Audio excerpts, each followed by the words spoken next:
4 of speaking Serbian for 30 days in a row. Šta je najveći korist učenja srpskog jezika? Barem za mene to je bio da kad sam ja pokrenuo da učim srpski i onda kad sam napredovao, moje odnosi sa porodicom, sa ortacima u Srbiji su baš lepe kao razvijele.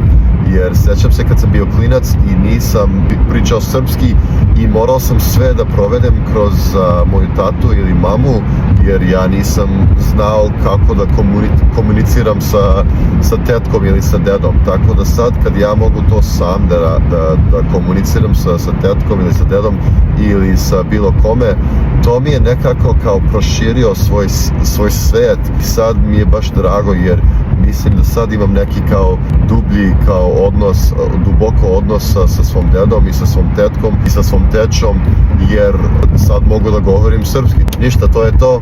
Vidimo se. Ćao ljudi.